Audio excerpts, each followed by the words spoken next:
In a nutshell, Kim hates me, and I hate her just as much. A month after I had Conrad, Kim tried to control every aspect of me being a mom. I felt like someone needed to step up and take care of this innocent baby. And if that meant I was being controlling and overbearing, then so be it. She attacked my parenting style. She didn't like the diapers I used. She would come over and bathe Conrad because she said that I wasn't capable of doing it right. She told me that I wasn't able to breastfeed him. She said that my breasts were too small to breastfeed. This is the most ridiculous thing I've ever heard.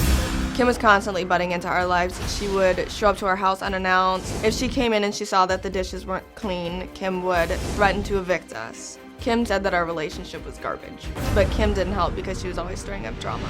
She had neighbors watching the apartment to let Sam know if I had people over. This always started fights. He always was questioning whether or not I was faithful because of it. The night that Kim and Sam showed up with police and SWAT to get Conrad, I was stunned. It was happening because Kim was angry that I had broken up with Sam. After all of that, Kim convinced us to sign over guardianship to her. Kim took advantage of us. She made sure the situation worked out in her favor. She was proud to say that she wasn't the mama anymore. I resent her more than I've ever resented anybody in my life. I don't ever, ever, ever want to see Kim again. You guys say that this woman tricked you into signing away your child at Yes. 6 months of age. Yes.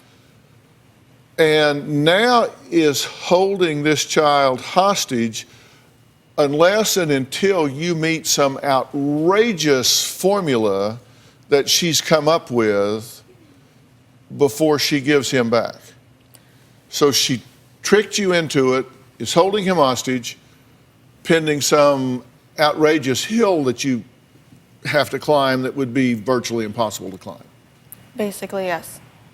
But now, weren't you telling us, and I listened to it on tape, weren't you telling us that in fact you didn't think you were a good mother at the time?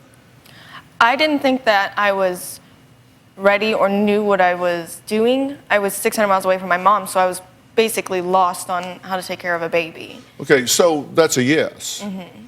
You said you were suffering from postpartum anxiety, Yes. not depression, Right. but anxiety. And you couldn't get off the couch, you weren't motivated, you weren't taking care of the baby.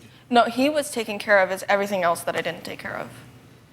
She had a problem with, keeping dishes clean and things like that. So you agree, when we're looking at the pictures of the crummy housekeeping and the mold and this kind of thing, you said you were taking care of the baby, but nothing else. This is the nothing else, right? Yes, but there wasn't mold and stuff all over the house. Well, not all over the house, but there are pictures of mold here. Right. Yeah. There's stuff growing that is not There agricultural. was plenty of mold in that house before we got there, Yeah, though. there was mold in that house before we got there. This was not the kind of environment that if Child Protective Services came over and did a home study, they would go, oh, good job. Probably not. They would look not. at that and go, oh, come on. Probably not. Right? You're right. And to your credit, you recognized that you were behind the curve. And you said, can you help us here temporarily? Yes. So it wasn't that she kidnapped the child, absconded with the child. You actually asked her to take the baby. Yes.